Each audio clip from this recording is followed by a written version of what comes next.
کہتی ہے اگر عورت سچی محبت کر لے تو ایک ماں کی طرح پرواہ کرنے لگتی ہے۔ ناکام عشق ایسی موت ہے جس میں وجود بے جان اور دل دھڑکتا رہتا ہے۔ ایک عورت مرد کے ساتھ اس وقت زیادہ بحث کرتی ہے جب وہ پوری طرح مرد کی پرواہ کرنے لگ جاتی ہے۔ جب بحث کم ہو جاتی ہے تو اس کا مطلب دلچسپی بھی کم ہو جاتی ہے۔ بغیر مرد کی عورت کی مثال ایک ایسی باغ کی ہے جس کے ارد گرد بار نہیں ہوتی۔ ایک مرد کو اپنی ذاتی ضروریات بہت کم ہوتی ہے، وہ مناسب کمائی پر بھی زندگی گزار سکتا ہے، مگر جب وہ شوہر بنتا ہے تو اپنی بیوی بچوں کے لیے زمانے بھر کے خاک چاند مارتا ہے۔ وقت اچھا ہو تو آپ کی غلطی بھی مذاق لگتا ہے، اور وقت خراب ہو تو مذاق بھی غلطی بن جاتا ہے۔ نہ قرض دو نہ لو، کیونکہ قرض دینے سے اکثر پیسہ اور دوست دونوں چلی جاتی ہے۔ چہروں کی بدصورتی کوئی نقصان نہیں پہنچاتی، خطرناک وہ ہوتی ہے جو اندر سے بدصورت ہو۔ ضرورتیں کتے کی پیچھے لگی دم ہے، جن کے پیچھے انسان کتے کی طرح پڑا رہتا ہے لیکن وہ منہ میں نہیں آتی۔ عورت جس مرد کو متاثر کرنے کے لیے مہنگے کپڑے پہنتی ہے، اصل میں وہ اسے ننگا دیکھنا چاہتا ہے۔ جس طرح اندھیری رات میں ستارے چمکتی ہے، اسی طرح سلیقہ مند عورت سے گھر کی رونق ہوتی ہے۔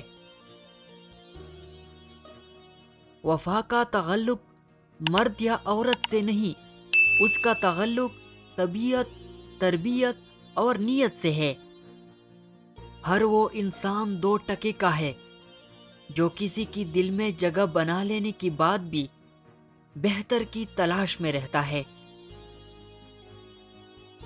مرد کی دنیا ہر لذت کو بھول سکتا ہے، ہر خوبصورت شے اس کے ذہن سے اتر سکتی ہے، مگر کسی عورت کے ساتھ گزرے وقت کو کبھی نہیں بھول سکتا۔ اللہ نے تو عورت کو بہت اونچا مقام دیا ہے، آج کی عورت نے خود کو خود ہی نیچا مقام دیا ہے۔ میں سمجھتا ہوں کہ فکر معاش مرد کی جوانی کا بہترین حصہ کہا جاتی ہے۔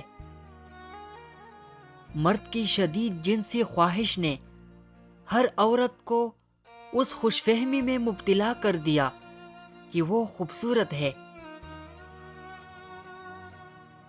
جو عورت کسی نامحرم کو اپنی عمر صحیح بتا دے تو سمجھ جائے وہ عورت اس مرد میں دلچسپی رکھتی ہے، نکاح کی خواہش مند ہے۔ مطالعے کی عادت اختیار کر لینے کا مطلب یہ ہے کہ آپ نے گویا دنیا جہاں کی دکھوں سے بچنے کے لیے ایک محفوظ پناہ گاہ تیار کر لی ہے۔ جب زندگی ہنسائے تو سمجھ لو کہ اچھے اعمال کا پل ہے، اور جب زندگی رلائے تو سمجھ لو کہ اچھے کام کرنے کا وقت ہے۔ اس کے لیے اپنا وقت برباد کرنا بند کرو جو تمہارے متعلق سوچتا تک نہ ہو۔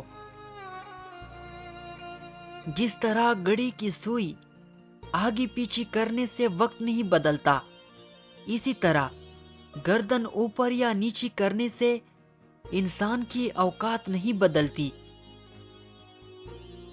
مرنے کے بعد جتنی زمین بادشاہ کے پاس ہوگی اتنی ہی فقیر کے پاس بھی ہوگی۔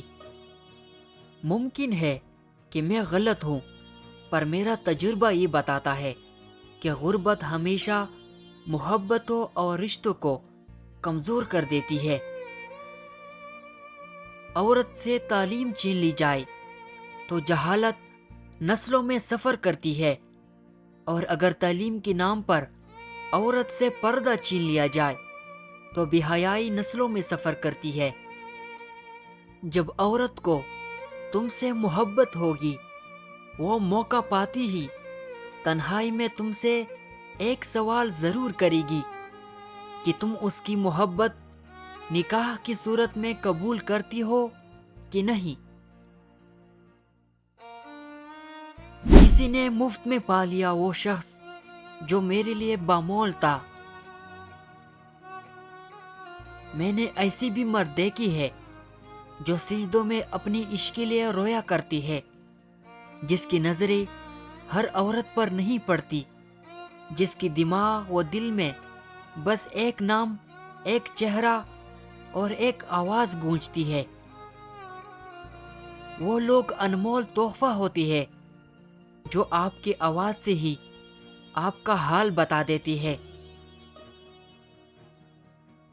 محبت بدصورت چہروں پر مہربان ہو جاتی ہے، مگر بدصورت دلوں سے اس کا کوئی لینا دینا نہیں۔ تمہاری مرضی کی بغیر تمہارا کوئی دل نہیں توڑ سکتا۔ اگر اپنا دھیان پیچھے رکھو گے تو آگے کودو گے۔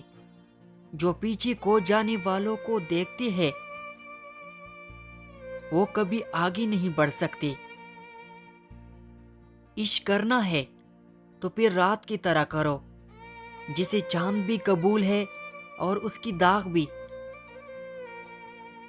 مرد کہتا ہے عورت ذرا سی بات پر رونے لگ جاتی ہے، وہ یہ بھول جاتا ہے کہ وہ مرد کے لیے ہی زیادہ روتی ہے۔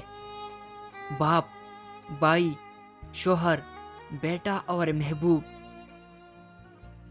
ہم خود کو سنوارتی ہے، نکھارتی ہے صرف اسی ایک شخص کے لیے۔ اس کی محبت میں اور محبوب کی چاہ میں ہم نہیں رہتے۔ ایک بری عورت بے شمار مردوں کو گمراہ کر سکتی ہے، لیکن بے شمار مرد ایک نیک عورت کو گمراہ نہیں کر سکتے۔ عورت سچی محبت صرف دو مردوں سے ہی کرتی ہے، ایک اپنی باپ سے، دوسرا اس کی زندگی میں آنے والا مرد، اس کا شوہر۔ آج کل محبت بھی رنگ، نسل، فرقہ اور پیشہ دیکھ کر ہوتی ہے۔ یہ اندھے تو پرانے دور میں ہوتی ہوں گے، اب تو اس کی 70 آنکھیں ہے۔ بندوں کا رب کہتا ہے نکاح کرو، رزق میں اضافہ ہوگا۔ رب کے بندے کہتے ہیں پہلے رزق جمع کرو پھر نکاح کرو۔